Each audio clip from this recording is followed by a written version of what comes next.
The views and opinions expressed on the Craig L. Hayes Show do not necessarily reflect those of Westgate Resorts ownership or management. And now, on with the show. This is the Craig L. Hayes Show. All right, everybody, we are back here at the Westgate Resort Las Vegas in the International Showroom in Elvis Presley's dressing room. And we're continuing on with our interview with Nathin Miller, who worked here back with Elvis and so many other performers that have been through this place. And this episode, we'd like to talk a little bit, Nathin, about any other stories that you can think of that, were of, that means something special to you about this room. And this is a special room, but what's some special stories from you about this room? Well, of course, Elvis. Yeah. But to work the major stars, Caesars and this room, the Las Vegas Hilton showroom, were the main rooms in those days. And if you could make it here, you make it anywhere, And once I got on the full-time crew here, I got my A card here, and was so proud. But to work the caliber of stars, like I said, Anne Margaret, to walk up to me and go, "Thanks for being here," Yeah. Come on, gorgeous lady saying that to me. And this shows. But the live shows, what it goes into a live performance, the creativity is fantastic. And to be here and get paid for it, and to see incredible acts live. There was nothing artificial, there was always an orchestra. Remember the old days when there was a full orchestra? Full orchestra, Now yeah. keyboards have taken over and computers. Yep. String players they'd own 3 or 4 houses. They were, every showroom had an orchestra leader, conductor. You do rehearsals. It was like a family affair backstage. People were sick, you'd hear about it, or somebody have a baby or something. I think the family part of working together with your buddies and your ladies and gentlemen and the stage crew, the family thing is so good. You become a group, a team.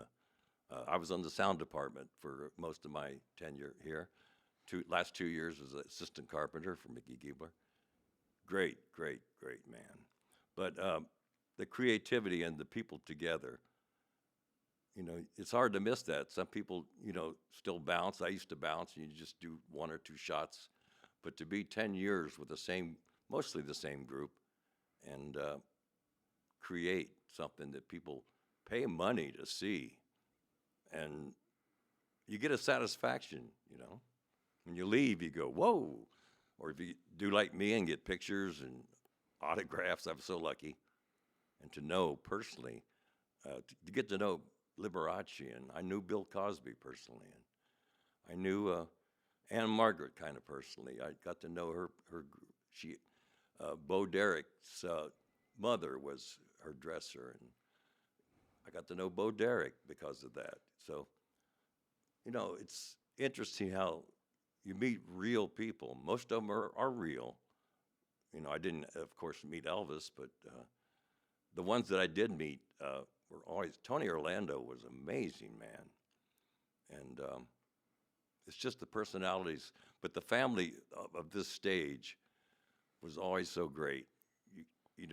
That's where I learned to be on time. Mickey Giebler was a stickler for time.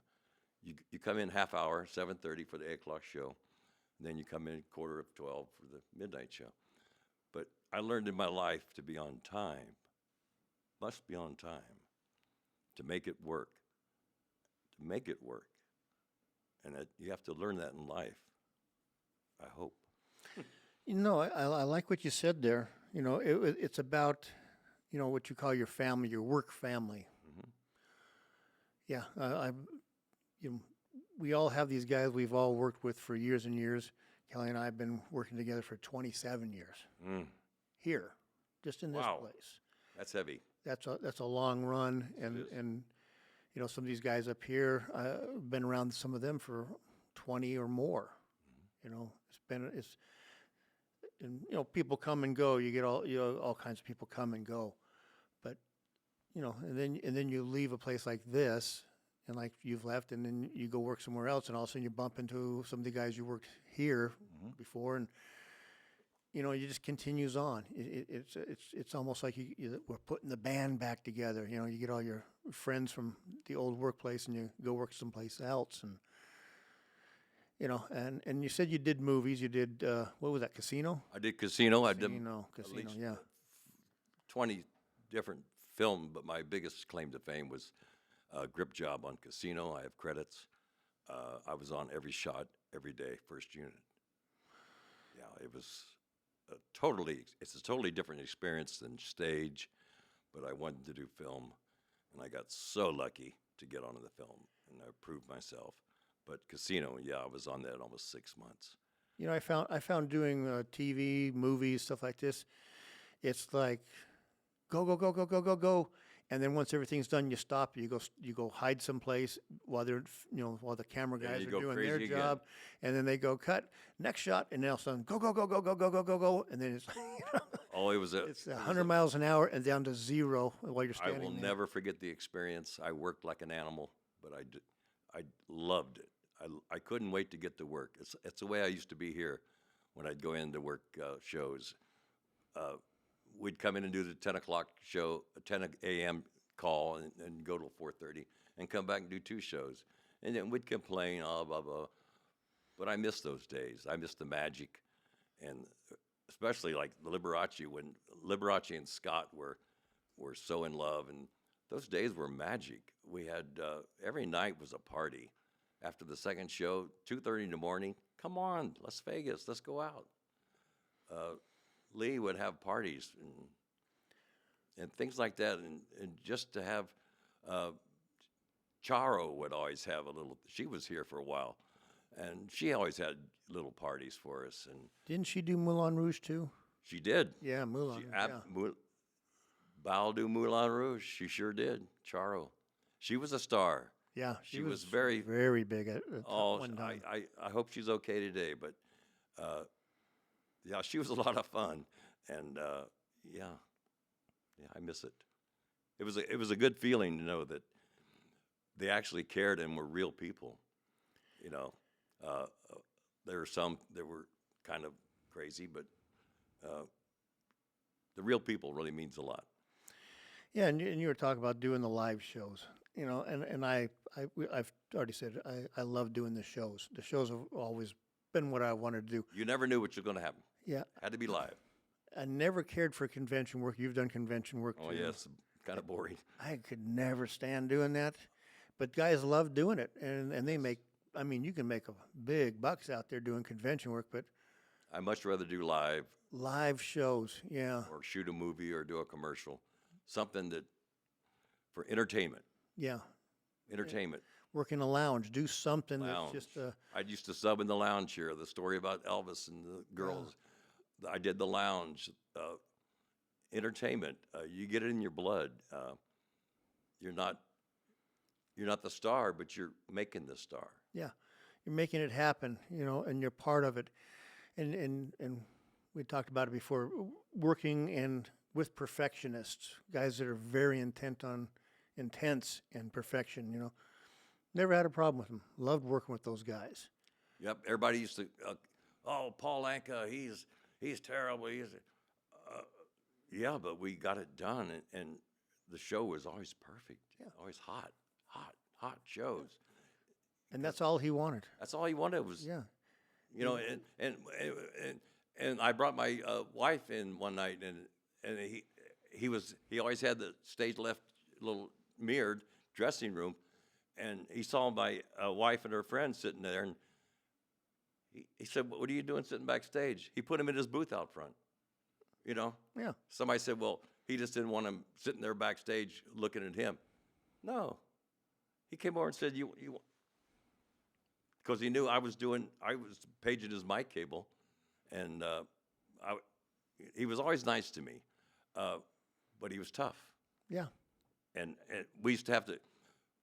We took a cable mic to the front of the showroom where the maitre d's desk was, and brought him back on stage with a cable mic and paged it all the way on stage till he made it. And we only messed up like one night. But that was before wireless mics. That's before people, you got people in the audience stepping on it, or It'd take two of us to go to the maitre d's desk and follow him back while he's coming at you singing. yeah. You know, He liked coming through the audience up Oh, onto the stage. great stuff, yeah. show. And I worked him. I was doing a movie with, and Paul Anka played a gangster in it. I don't know what movie it was. Yeah, I remember that He had one. a big machine gun. I'll never forget it. And we were between takes one night on top of the parking garage over at MGM. And I come up to him and I said, Mr. Anka, I remembered you from the old days at the Hilton and doing the sound with you. And Artie Conjero was your sound man. He goes, you know Artie? And right then, Paul and I had a conversation about his shows, and I called him Mr. Anka because he's definitely a professional and a good man, Yeah. I think. But he really appreciated it. At night on top of the parking garage with him and that machine gun, he says, you knew Artie Conjero and you worked my shows? I said, yeah, your shows were the Exploding Piano and Jubilation. Remember the Jubilation show? It was fantastic. But yeah, he was perfectionist, and I loved working for him Yeah. and making it happen. And we could talk all day about Artie Conjero. God bless him. I hope he's okay today. Yeah, he's so awesome. I loved working with him love on him. on I those hope he's shows. okay. Just magic. Yes, it was. It really was. Magic in this room. I'll never forget my life here. Never forget it. Because I met my ex-wife here, the mother of my children. She was a lot of magic. She had her little dressing room right over here. Yeah, this room is a very special room. It always has been. We used to drink at this bar. Liberace used to pour our drinks right here. Yep. Or I would pour his drinks. Yeah. He always had We're 10 feet away from the bar that's been here since 1969. that's right. It's been sitting here. Maybe a bottle of Jack Daniels has been taken care of right there. Well, that's just half of it right there. Yeah. They've toned it down a little bit, but I remember it quite. Yeah, those days are well gone. The old party days, and the parties up in the light booth and the Oh, spot Lord. booth and all those things going on, and everything has been curtailed way down. I want to say it's been sterilized. I agree, Craig. I think I can't do anything about it now. I'm retired, but No, I miss I love the memories. Yep. And the family, and I'm still quite close to the people that are still living because we deserve it. yeah. Well, before we wrap this interview up, I'd like to ask you just a little question about when you see the young guys, when you're working out on the bounce and these new kids that were coming in, 18, 19, our eyes are bright, and it's like, oh my heavens, I'm doing something cool. What would you ever tell them about the business to get into? What should they do so that they become valuable in as a stagehand, as a tech of one way, or which field should they go into? I mean, in our field, we have sound, we got lights, we got carpentry, we have projection, we have video. We have so much you can go into. When these kids would come in and you start, you'd tell them a couple stories and then they want to know more. Did you have advice you could give them and say, you should probably look at doing something in Unless you love the business and want to go to work, don't even go there.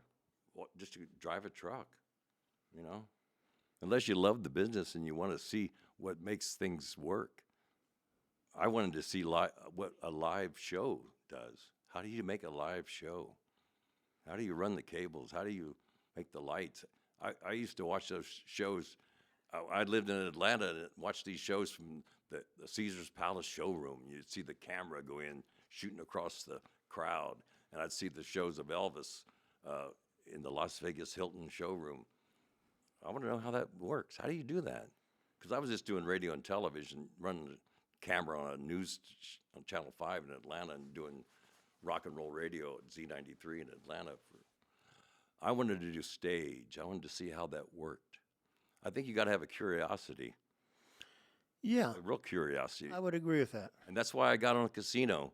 I wanted to see how a movie works. I wanted to see how they do that. Because and I was the 23rd applicant, and Kristen Trella, the key grip, says, "What can you say for yourself? You've never worked a movie. Why should I hire you?" I said, "I'll show up on time with a good attitude." He said, "You're hired." And Ian Kincaid, the gaffer, said, "If you don't hire him, I will." I showed up every day at 4 a.m., 2 a.m. calls. I was the only grip that was there, first unit every day, every shot. Yeah. You got to have the hunger. You got to have the will. Please have the will. If you love show business, you love stage shows, you like doing rock and roll shows, just get into it. Yeah. And that's what that's the advice I was looking for. It's the hunger, the desire, the passion. Mm-hmm. You know, You want to do it. I could ask you this question and you would say absolutely. You loved being a stagehand. Yes. Did you ever have to go to work, or was work just the best thing in the world? I had a lot of calls. I used to have to clean up the elephant crap, Big Green Roy at the bottom of valleys every once in a while. Oh yeah. I didn't really dig that at all. That wasn't creating much, but you got to do what you got to do. What else did I do once? At the Harrows, I used to have to empty when the tiger would take its leak all over the cage, and we were doing the pushbacks. And yeah, I didn't like that too much. Have to wipe down the set from all the tiger BISS. Yeah. But and then some of the conventions were just so boring that I had to do because I was raising children and I needed money. But the creativity is what I look forward to the most. It was so worth it. You always hear if you find something you love to do, you'll never work a day in your life because you're doing something you just love. And I would, if somebody gave me something today, I'm 75 and retired and got a nice retirement thanks to the union, but I would do it. I still love the business. Some people of our group, when they retire, they leave town and go to Utah or something, Idaho. If somebody came into town right now and said, "You want to do a couple of days on a film, blah, blah, blah," if I could handle it physically, I would do it because the business is so good. And at the Hilton here, this stage rocked. This stage was on fire. There was that Mike Douglas show would turn this place into a TV studio during the day, complete with cameras and everything. Turn it completely around and do 2 killer shows at night. The next morning, come back and do it all over. Mm-hmm. We were tired and we were crazy and who knows, but I wouldn't have missed it for the world. And it's not just about the paycheck. No. The paychecks were outrageous. When you do things like that, we were making money. Oh, big dollars. Big dollars. But it's about the jazz. There's a. Uh-huh. And meeting pretty like, girls and come on. I still like girls. Well, Liberace, no. There were some of the parties, Nathan, I see you met Bobby. He wants to take you to San Diego. No, it was all good. It was so good. Everybody thought that Lee and I were lovers. I didn't care at all. He was so nice to me. We used to go to the Boulevard Mall. Remember the Boulevard Mall? oh yeah. Nathan, let's go shopping. And I'm sure everybody thought I was his lover and all this, but I did not care. He was so nice to me. He never came up to me, but he used to love to send the queens up to me when I'd be tending bar. Go talk to Nathan. Yeah. And he'd sit over in the corner and just die laughing because, the memories of the stars and being around them was what I wanted. I wanted to know these people. Yeah. And that's why I got to know Bill Cosby and Ann and Tony and they were just good people and they put up with me. Thank you very much. Exactly. It's a marvelous business. You always hear that there's no business like show business.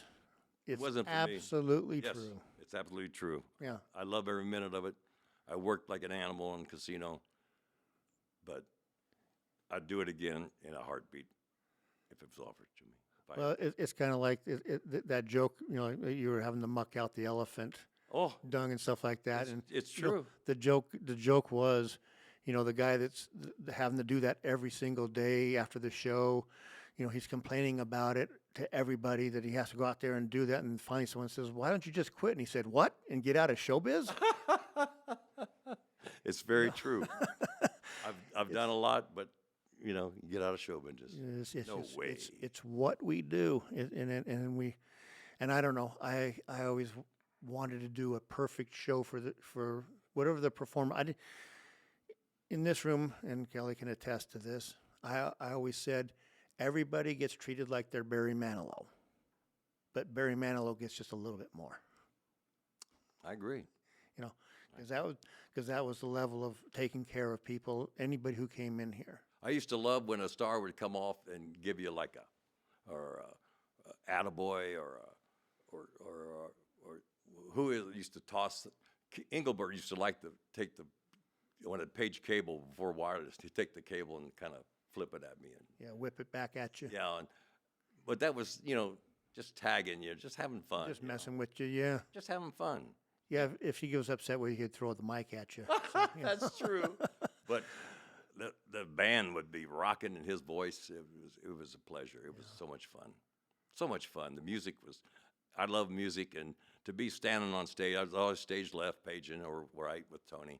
But the music, and you're right on top of it at how many dB, was always fantastic. Yeah. Yeah, it was just wonderful.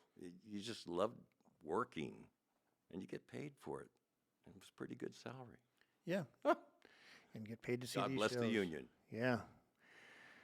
We are so thankful. I am so thankful that you came in and Anytime. joined this party. Well, not really a party, but, you know, joined this show. It's fun. This show is, and I'm trying to get everybody I can, you know, especially these older members and stuff. And we don't want to lose the history. We don't want to lose these stories and what happened in this town over the years.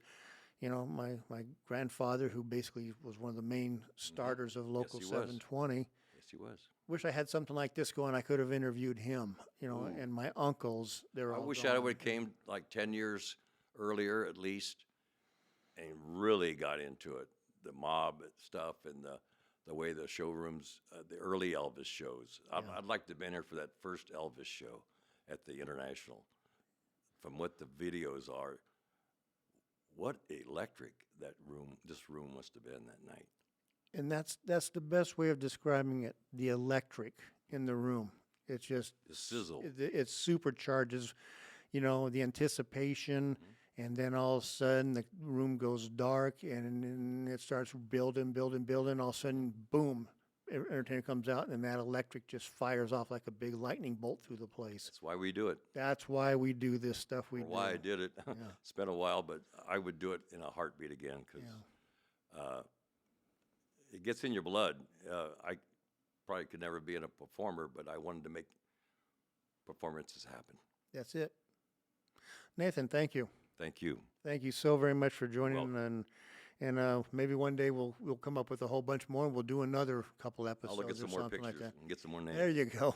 Get some more stories built up on that and such, and we can tell friends about this, and anyone you can think of that.